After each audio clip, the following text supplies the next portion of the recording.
mindfulness gives us another way to actually do the hard things that we want to do without having to numb ourselves out or disconnect in an unhealthy way, to detach or become dissociated from the environment that we're in. We actually stay really connected to everything around us. Hello and welcome. We're so glad you're tuning into the Taking Good Care show. I'm Dr. Andrew Wong, based in Toronto, Canada. And I'm Dr. David St. Arno, based in Edmonton, Canada. We're two practicing psychologists with over a decade of experience each, working in a variety of settings and supporting diverse populations. Thanks for joining us. We hope you enjoyed today's episode. While we're both practicing psychologists, our podcast is intended purely for educational and entertainment purposes. It's not a substitute for professional mental health care or treatment. If you're in need of support, we strongly encourage you to reach out to a licensed mental health professional in your area. Good morning, Dave. Morning, Andrew. Another bright and sunny day, at least here in Toronto. Another Friday morning recording session. Yeah, no, I look forward to these. It breaks up my week. There's not as much clinical work for me. I don't schedule as much clinical work on a Friday. And so it's nice to just come in. The office is usually pretty quiet on Fridays. People want their days off. And so it's always nice to record. It's just calming for me. Yeah, normally that's my situation too, except this morning I was dropping one kiddo off and biking them to daycare and then biking into work, and I'm texting you that I'm running late. And the irony is we're going to be talking about mindfulness today, and I'm like listening to an audio book that's on the power of now and slowing down, and I was very much speeding up and trying to get to work as fast as I could. So yeah. Well, when we brainstormed this idea to talk about mindfulness, it brought me all the way back to probably a decade ago now, when I read Jon Kabat-Zinn's Full Catastrophe Living. It was an earlier edition, but it was really introduced to me when I was on my internship year. And I had a supervisor, a neuropsychologist, shout out to Dr. Martin Logan out in Kingston, Ontario. And he was doing a lot of mindfulness and still does, but he introduced me a lot to it from a practical perspective and also a way to work with clients on a clinical level. So yeah, mindfulness, it's one of those things that's now, I think it's been around at least sort of in pop culture, psychology pop culture, probably in the last 15, 20 years now, I would say maybe. But it's been around a little bit more. I think when we probably started hearing it, it was sort of newish. But then I think about how long we've been practicing now. It's like... Oh man, I was hesitant to do this topic because it's so mainstream, and like maybe this will be boring for a lot of the listeners. But the more I thought about it, I was like, there's a lot of depth to this topic. So yeah, the more I was like just kind of thinking about what we would talk about, it took me down further and further and further. And so I was even re-listening to the Full Catastrophe Living book, and in the intro, it says the original version of it was published in 1990. Mm-hmm. So I'm like, that is 35 years ago. Yeah. Wow. But probably mainstream in the last 10, 15 years, like you're saying. But for a lot of listeners too, like mindfulness might be this vague term. And I don't even think that the term is that great at describing what exactly it is. I often think it's the opposite of mindlessness. But yeah, I think let's dive into kind of what we mean by mindfulness, and then we can go into the different aspects of it and how it might relate to people's lives and even how it relates to therapy. I'll let you start on that, because as you're talking, I actually made a bit of a manual when I was working in a hospital during my internship year. And you just reminded me of that when you asked, what is mindfulness? And I remember making a breakdown for the patients in the hospital, a group that I was running. So I'll let you start on that. I'm going to grab that book that should be in a drawer beside me, and then we'll keep going. Sure. So, I'm not a full historian in this area, but I think, the general origins of it is that it comes from a Buddhist Eastern philosophy. And some of the criticism is actually that we've removed in the West, we've kind of removed a lot of the spirituality aspect of it. But if we kind of look at the definition in terms of, I think more out west here, it is basically paying purposeful attention, non-judgmental attention to the present moment. So like right here, right now, what are you feeling? What are you thinking? What are you smelling? What are you seeing? Really grounding yourself in this like moment to moment awareness. And I think, a lot of ways this is like, stop and smell the roses, right? Yep. There's lots of phrases like that, right? Like just be able to connect with what's right in front of you. But, from a meditative perspective or from a Buddhist perspective, like this was an intentional practice. Mhm. And I think that's what this really brought to the West was that, by intentionally practicing this thing that seems quite simple, but is actually quite hard, then often we can also integrate this into our regular everyday life. So Yep. I'll say one more thing and then I'll let you jump in. But the Yeah. the John Kabat-Zinn, he was really like someone who brought this to Western medicine and was practicing Yes. within the hospital system and had groups, mindfulness groups, and was actually measuring like the positive impact on mental health, whether it was anxiety, depression, chronic pain, even terminal illness, a lot of these like like fibromyalgia or diseases that really were people were going through like 5 or 6 different diagnoses, different clinicians or medical professionals, and weren't getting kind of some clarity on what was going on with their body or their mind. So it really made it more legitimate in Western medicine. And from there on, it's been almost like integrated into many different therapeutic approaches and even just hospital setting wellness programs. Yeah, no, I think those are some really good points, Dave. And I like how you are going back, being a bit of a historian, because I think from my culture, I mean, being of Chinese descent and background, as you're talking about that, it reminded me of this idea of breath work, right? So in Cantonese, we call it Hei Gong, which is really translates to breath work, and in Mandarin, it's Qi Gong. And I remember even as a kid, we had a family friend who would look after us from time to time, and they were really into Chinese medicine, right?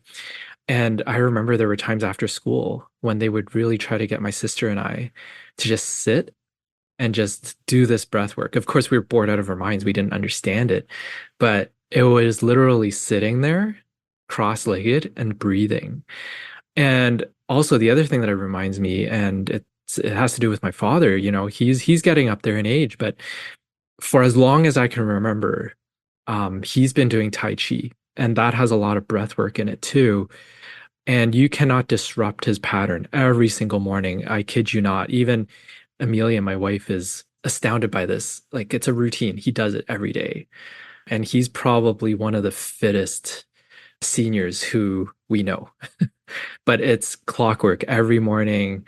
He has to do his Tai Chi. You can't disrupt him. You can walk past him. You'll hear him breathing. You'll hear him just really in the moment. And to your point, just being in that present moment, right? Whether it's a stretch that he's doing, leg kicks, whatever, it's like you cannot disrupt his attention. And so I really like your point about paying attention, being in that present moment.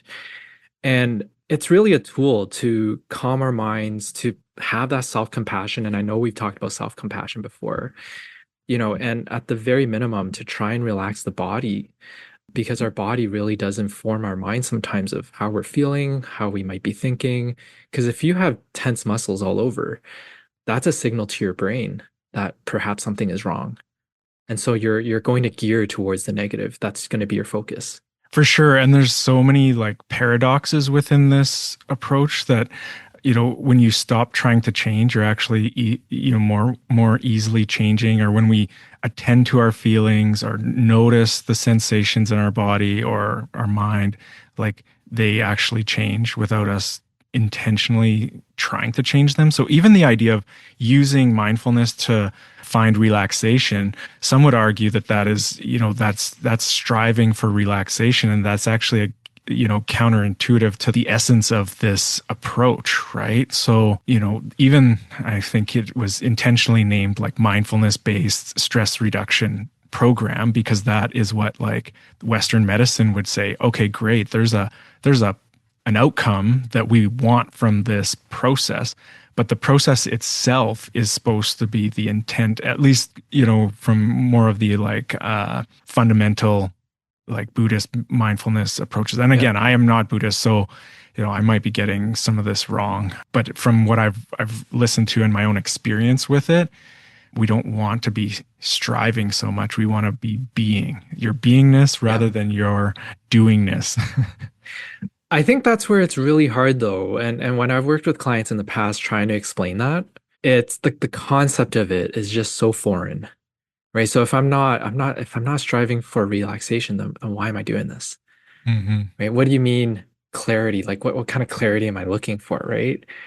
So it's like, okay, how do we make sense of this for people? And I think this is probably partially why it is very hard to just practice mindfulness as a basis of therapy, right? So you'll find many clinicians who will incorporate mindfulness techniques or exercises into their therapeutic process or treatment, but to say that, oh, we're just going to treat you using mindfulness, it's not going to fly with many people. Yeah, no, and it's you can kind of tell people about it, but you actually have to do it, I think, to Yes. kind of get a good sense of it. And preparing for this, I was brought way back to what my first year of the PhD, and they had a mindfulness based program that was based off of the MBSR stuff, and it was 7 in the morning, 7 to 8 in the morning, early, once a week, and I think 8 weeks program, and that was my introduction to it, and it still is quite a vivid memory that has stuck with me because it was new in the sense that at least what I remember sitting trying to just notice the sensations that were going on in my body and the thoughts that were going through my head and that I would have pain in my hip or pain somewhere else just because of the way I was sitting. Yep.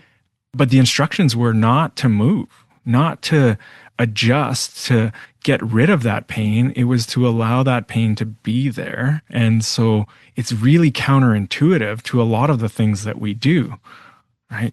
But being able to sit with a feeling, to sit with a physical sensation that even is painful, can allow you actually to have more control or more sense of like peace with something that is happening in your body that is really maybe not in your control.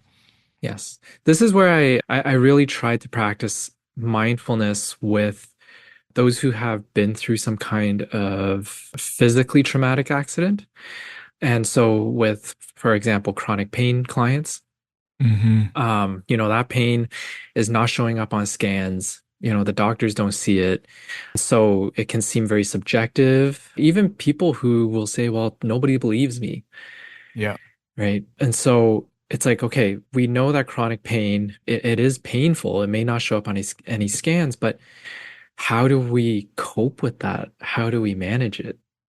And so to your point, like breathing into the pain, for example, right? Being Mm. present with the pain.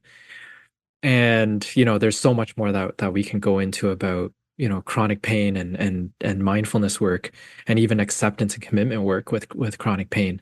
But a lot of the starting point was to practice some form of mindfulness. And even if I had to, at the beginning, sell it as relaxation, Hmm. I would do that because the results were often there. It was like, oh, you know what? When a client rates that one day they were at a 10 out of 10 for pain, and then they do like 20 minutes of breath work, right? Now they're down to an 8 or a 7. I'll Yeah. take it. Yeah. I'll take it. And if that's how I have to sell it, right? I'll do that for now. And then perhaps later on, then I'll say, you know what we've been practicing the whole time? Mindfulness. Yeah. Yeah. And then it's like, well, what is this thing? And anyone who wants to do their own research, there's just tons of stuff out there. There's tons of like YouTube videos and audios. And so there's guided mindfulness meditation. There's ways to, scan your body and connect Yep. with your body. But again, let's maybe we don't do a whole lot of this, but if you're not driving or doing anything safety sensitive that requires your attention while you're also listening, right? I would encourage you just to take a minute, right? We'll just do a quick little practice thing, a little applied thing, so you get a sense of what we're talking about if you're not sure what we're actually meaning by this. Yeah, so just notice that my pace slows down. You might even close your eyes or just kind of have a soft gaze.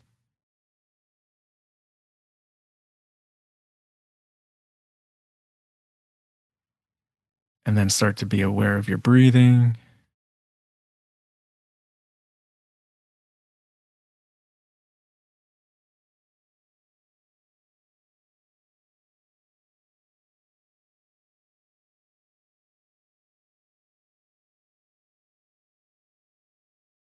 And you might even have a thought that's like, what are we doing? I don't like doing this, or this seems stupid or boring, or I really like this. Whatever the thoughts are, just kind of acknowledge them, let them pass, and just noticing moment by moment.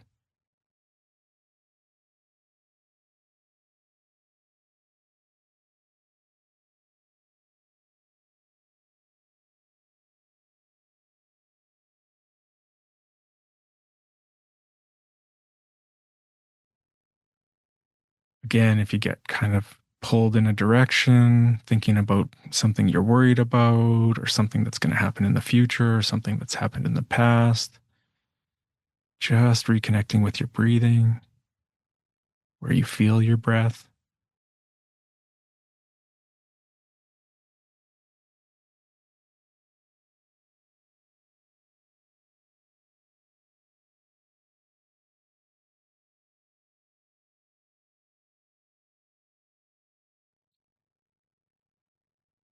Approaching yourself with a curiosity and witnessing,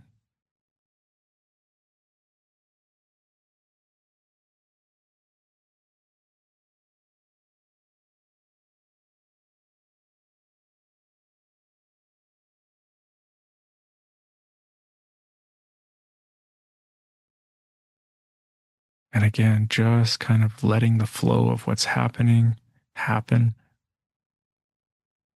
while being aware,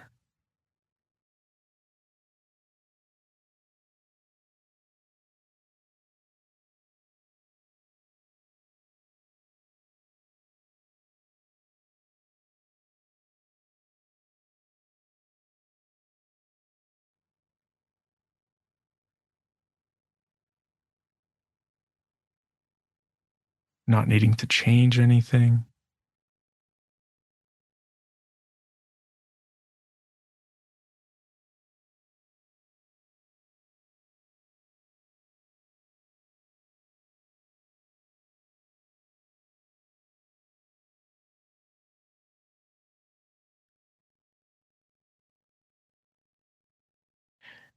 And on your own time, kind of, shift back to more of the what we were doing before the practice exercise.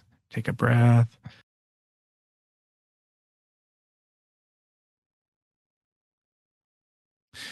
So I don't know, Andrew, how was that a couple minutes? I wasn't really looking at the time. So, That was about 3 minutes, okay. about 3, 4 minutes. But even I was doing that along with you. I don't know if you saw, but I was doing it along and it just felt good for those 3, 4 minutes and just everything just slowed down. Hmm. And I know I wasn't supposed to be thinking about much, but it did give me an idea that perhaps at some point we can record just something for the listeners, 15, 20 minutes and put it up on the podcasts, just like the episodes. And, people who want to follow along, go for it. Yeah, I remember I was teaching an undergrad class for future teachers, and I played a 15-minute John Kabat-Zinn, mindfulness meditation. And the feedback at the end of the year was that was one of the most valuable things that we did in the course. So, I think One of the things, I mean, if we do a deep dive into what mindfulness is and even talk about the foundations of mindfulness, I think the non-judgment piece is probably takes precedence in terms of all the different foundations. Like they talk about patience, having a beginner's mind, trust, self-acceptance, or self-compassion, and just letting things be. But the non-judgmental piece ties in with self-compassion, right? Not judging the world around you, not judging yourself. Especially for clients who come to the office, so many will just start off with all the most negative things, and sort of just spew it all out. And sometimes it's slowing all of that down and saying, whoa, hold on, like, where is this self-criticism coming from? Yeah, some of the Buddhist stuff that I've read is like there's a tormentor in your head, or there's a really harsh self-critic. Even just saying that, it's not you, right? And Hmm. so this non-judgment acceptance, I think, allows us to kind of notice thoughts that we're having. I have a thought that I'm not good enough, right? I am not good enough. I'm thinking that I'm not good enough, right? And then we can start to look at, and this can go, this can get pretty heady, and you might go down a rabbit hole. Like it can go as far as, is there even a self? Do you even have a self? Is there a self but I think just the practice of going, I'm witnessing myself, or I'm experiencing myself having these feelings, having these thoughts, that allowing yourself then to go like, well, who's the witness? Okay. So there is a self in there that might not be, not good enough. And so another way to look at mindfulness is the opposite of kind of our autopilot, right? And how much of our day do we do on autopilot? And this is a tool to start to look at like, oh, these are automatic things that I do, but I actually could have some control over it. I actually can have some influence over these things. So one of the things I hear, Dave, a lot of the time in my practice when I do a mindfulness exercise with a client is that it's great in the moment, and I'm guiding them to let go of the thoughts, obviously. And so in the moment, I would say 4 out of 5 times clients are like, "Oh, this is awesome. Love it." But then without the guidance, right? So it's like, okay, you can go now and, try to practice this, 5 out of 7 days of the week if you can. Check out this particular recording on YouTube or one of the other apps. It gets so hard, right? And I'm just wondering, do you have any insight into why that might be, or if you've even had the same experience of clients who, again, in your office, love it. They're able to let go of those thoughts, but they leave the office and it's like the most difficult thing to do. Oh, I personally just on my way into work today, right? Like I'm like, this is ironic. I know I should be probably not doing this, but so much of our life, all of these things around us, our maybe our jobs, the society, all of this, like there's strong forces kind of keeping that autopilot going the way it's going, for us to strive for more, do more, achieve more, be better, right? And so much of that. So even that phrase again, it's just like that doingness, separating the doingness from the beingness. And I think the practice allows us to actually kind of compare, okay, well, how much of our regular life are we doing this? Or is the practice quite a contradiction, or quite a difference than how we normally kind of go through life? I also wonder too, as you're saying that, like, as people are always striving, right? They then become their own self-critic because now they have to practice this and it's hard. I think that's the thing. It's like everything is a little bit of a juxtaposition here because you would think that, oh, mindfulness, I just sit there, I just breathe. That should be pretty easy, right? But just like everything else, and I tell this to every teenager, every adult I work with, it takes practice, right? Hitting a baseball seems easy, right? We watch TV and we're like, how hard can that be? Yeah. But it's probably Yeah. one of the hardest skills in sport, in any sport.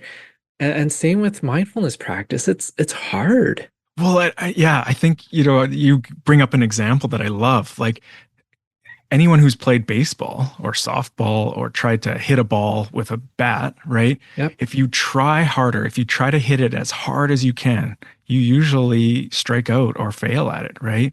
So if you take a little off and not try so hard, you might actually do better at hitting the ball. And again, these are like these. So if you strive for perfection, you likely are going to set yourself up to fail, right? Like this, we talk about like there's no perfect parenting. And because when you aim for that Mm. and that striving, that tension, that pressure, so mindfulness really allows us to kind of get a good gauge of like how much we're doing that. And then kind of like, well, could we take a breath in the middle of something, right? Yep. Because I love our breathing. Our breathing is something that happens automatically. We don't have to think about it. We can go to sleep and we keep breathing.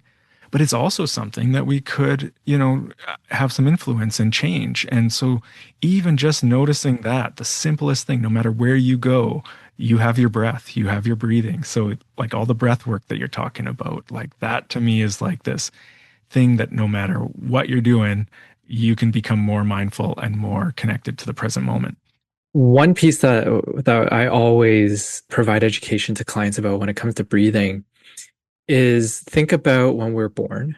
And if you ever watch a baby breathe, right off the hop, they're using diaphragmatic breathing. So what that means is that you are seeing their belly move up and down. That's using their diaphragm to breathe. Like that's one of the biggest muscles in our body.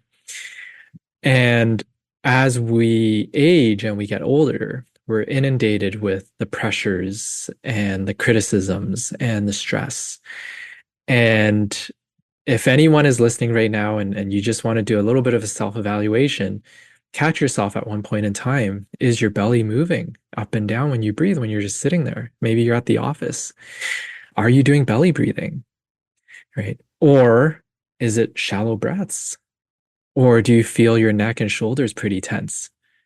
Right? All of those signs would point towards somebody who's not using diaphragmatic breathing. Yeah, and another piece to this too, even just like thinking about our thoughts, right? I like how mindfulness, you can catch yourself being future focused, what's happening ahead, right? And planning and organizing and worrying, all of that. How much time is your brain kind of like in that space? Or your thoughts in that space? Or how much time do you spend in the past with like regrets and replaying things and ruminating on things that have happened, right? And then how much time do you spend in the present moment? And I would guess that most of the people in the Western kind of like part of the world or North America, right? It's, always be thinking about what's coming next and planning and organizing and then learning from your mistakes and rarely taking some time to just like you said, look at a baby, right? Like, Yeah. Look at our children. For those who have kids, a lot of the time, like it's not another care in the world, right? And it's just so carefree, especially the younger they are. And so I think it's so important. It's not to say that we live our lives constantly in this sort of non-judgmental space. I think, it's hard to do that and it's not for everybody. I get it, but at least for moments in a day, moments in a week where we can just slow it all down. Even going out for a walk and being mindful, okay, am I thinking about the next day? Am I thinking about next week? Am I thinking about work? And if you are, being able to say, okay, right now I'm thinking about work. What can I do to let that go? What can I do to just focus on the blue sky? and just like, what do you notice in your body as you're looking at the blue sky, right? Where do your eyes get drawn to? Right? And it's just this like practice of kind of moment by moment, split second by split second. And the more you can do that, because I think it's just like you're saying, everything on balance, right? But what we're noticing is that there's a lot of imbalance, right? This thing that used to be done, quite naturally. I even think about like so that autopilot thing, right? The opposite of the autopilot is being, more mindful.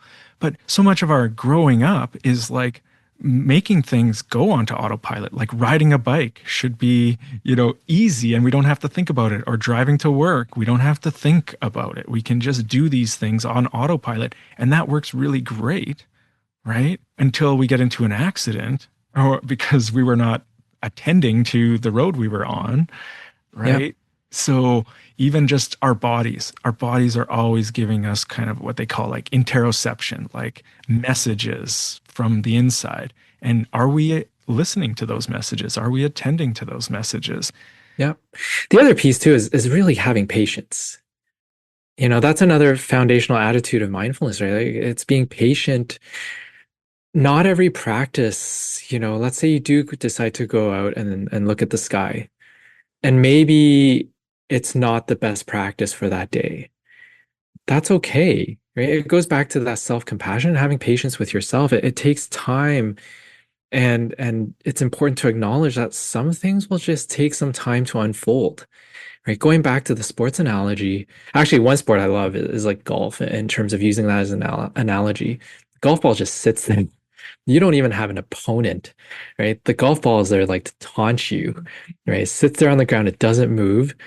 And for anyone who's played, you know how difficult it can be to hit the golf ball perfectly. But again, it's like you're not striving for that perfection, right? It takes time to unfold. It takes time to practice.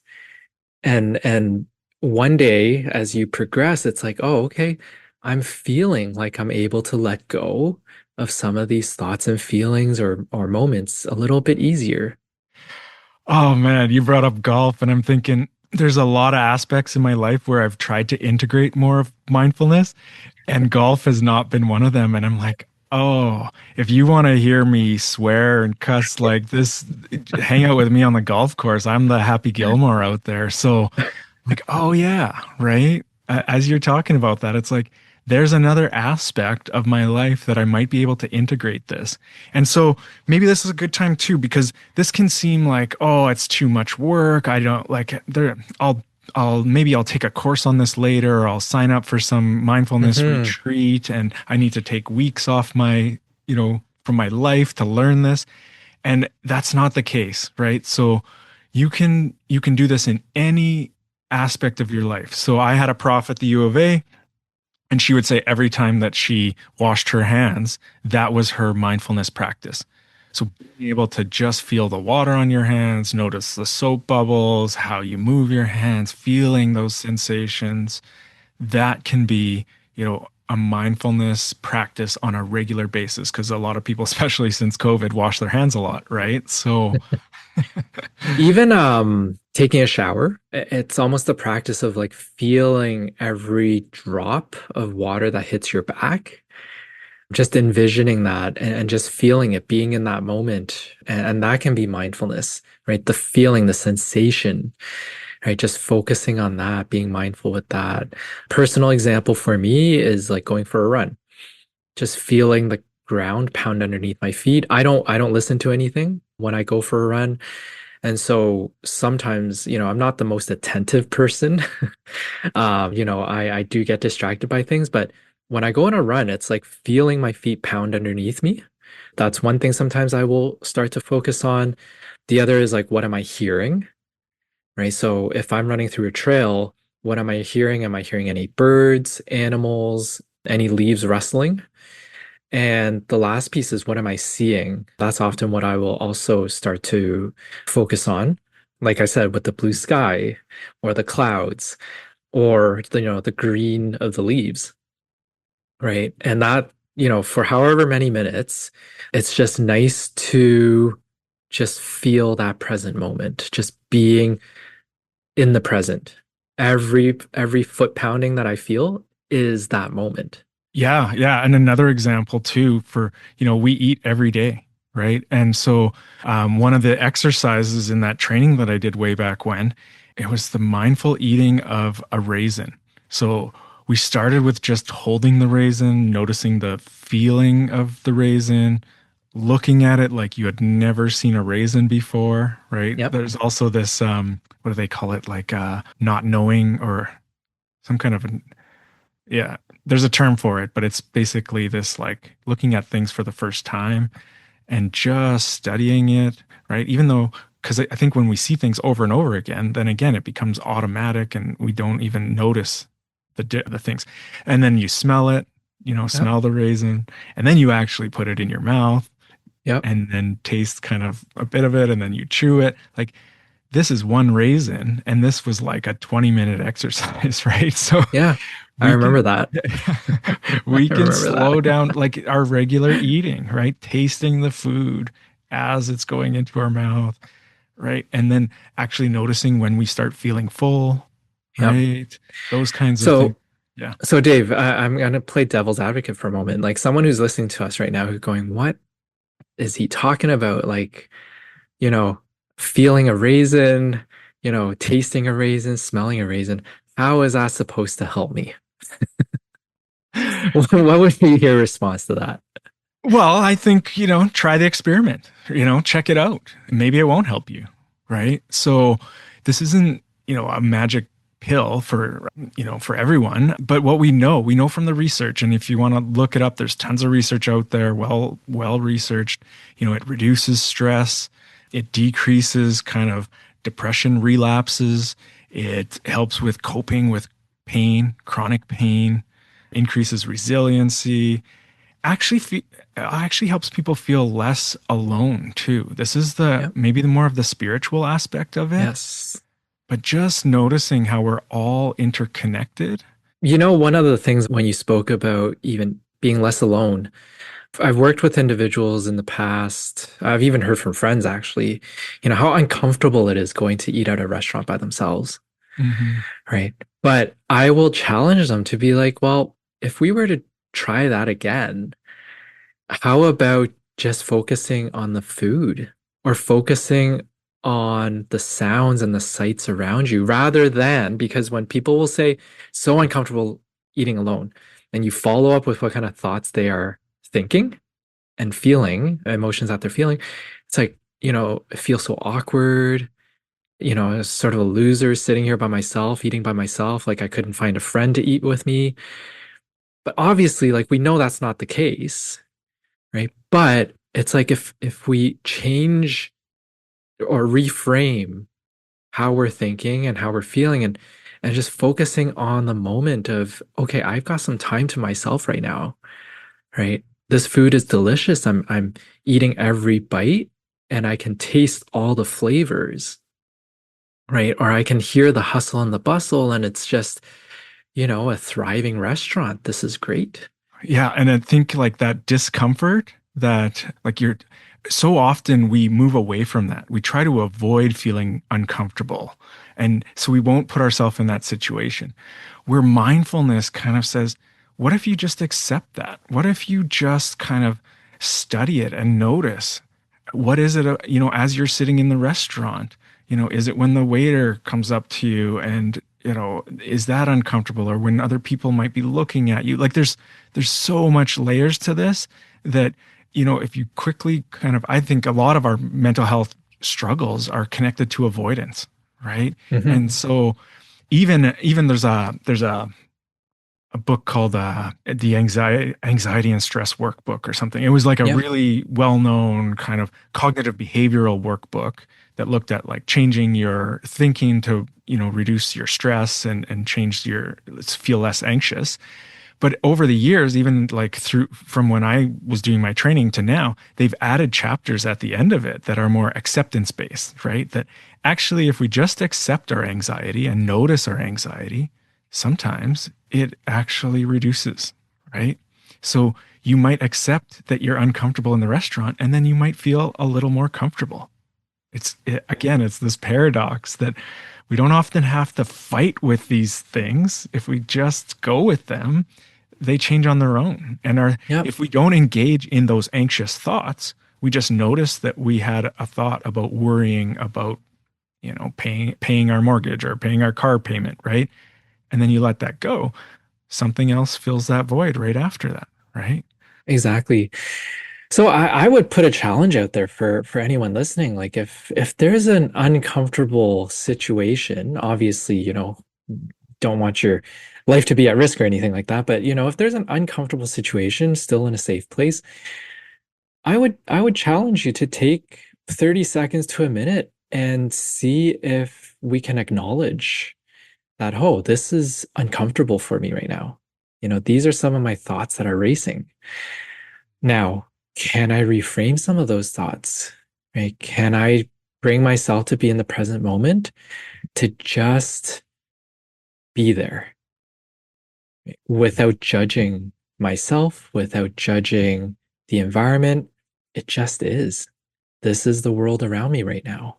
Yeah, I actually have a real quick, like simple example of this that isn't, you know, I just we so my in-laws, my wife's parents have a cabin at a lake, and the lake, for me is quite cold, right? And so I'm often the one not going, or at least in the past, I wasn't going in the lake. I wasn't going swimming with people because I didn't like the feeling. It was actually kind of painful to be in cold water. So I wasn't going to subject myself to that. But then from more of a mindfulness, it was like, oh, this is interesting.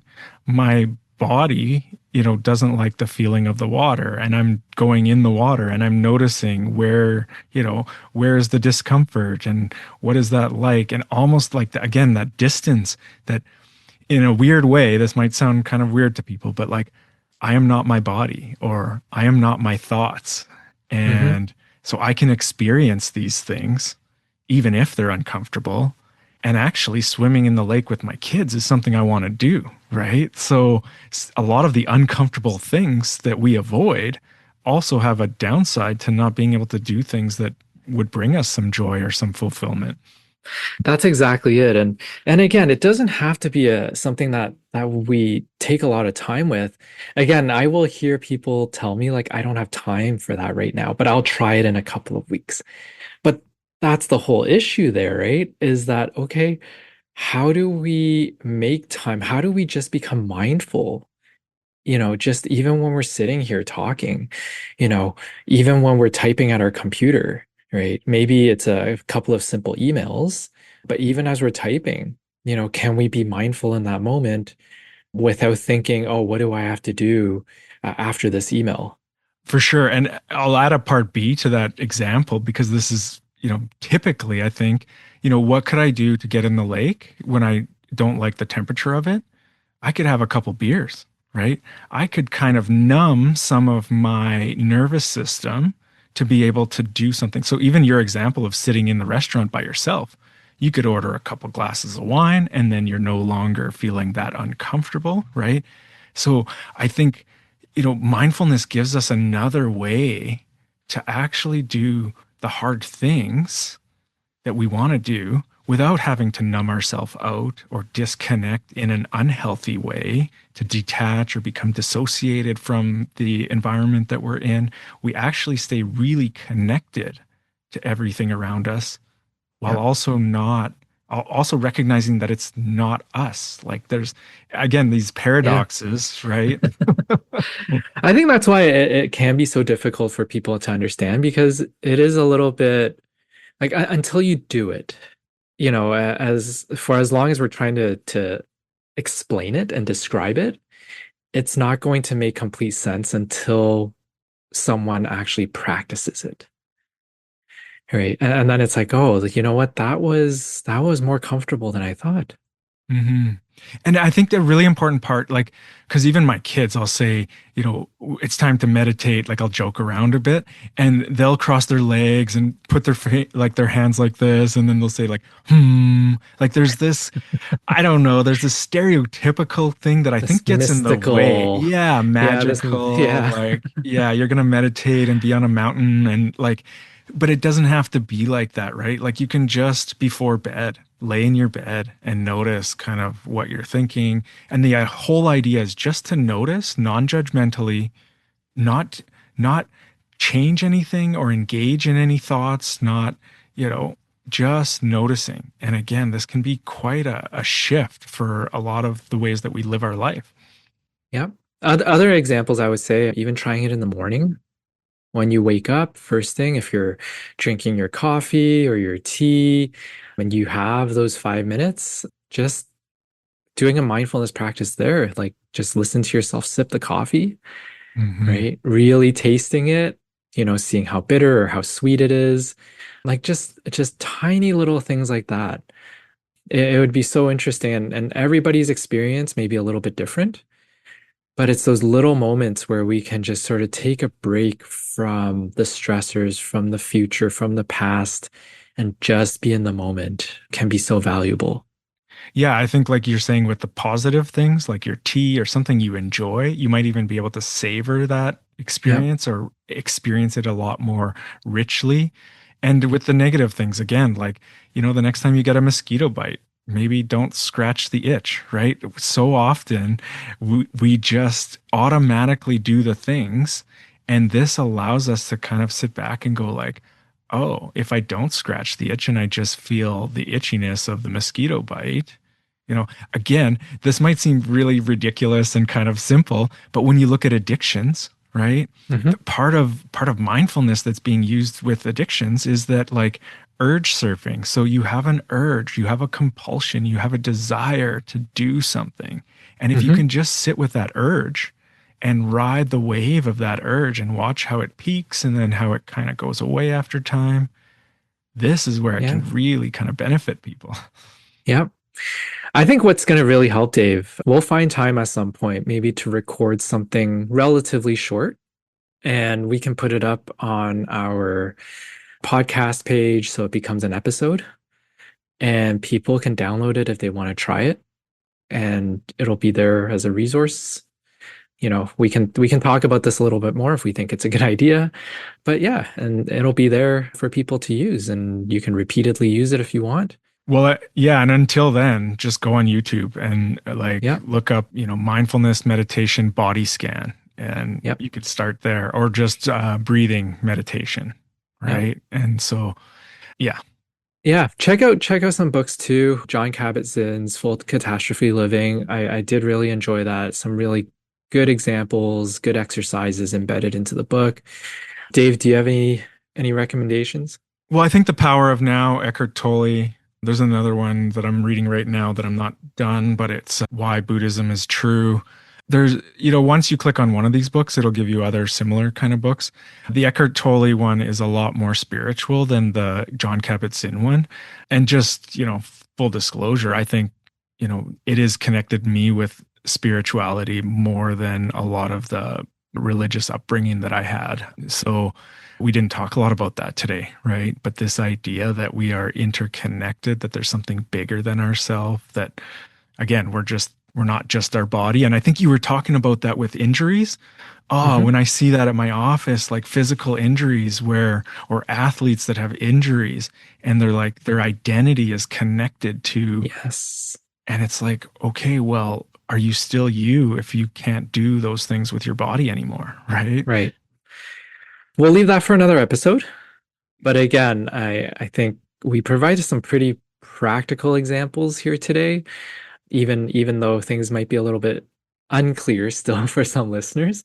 But it was it's an introduction to mindfulness. I think this is what this really is. And if you're interested, pick up the books, go on YouTube and check out what others have to say about mindfulness. Yeah, I think I'll leave it at there. I think we could probably keep going for another hour. So. So if you've enjoyed this episode or other episodes as well, give us a like, follow us, download the episodes. And it just keeps, helping us to produce episodes. And we haven't done this in the past, but if you have any comments whatsoever, please feel free to leave them. It'll be great to get any feedback from listeners, and we're definitely open to it. Yeah, I think a lot of times I think that you started this with like a takeaway from our conversation. I think if Hmm. listeners want to throw their takeaway into a comment, that would be awesome. It would be really neat to see what people actually appreciated from listening to this. Or if they didn't appreciate something. Well, yeah. I'm surprised we haven't had more of those comments because those tend to be the ones that people take the time to write. So, All right. Well, until next time, this was another great meeting, Dave, and looking forward to next week. I will be more mindful as I progress in my until we meet again. Take care, everyone. Take care.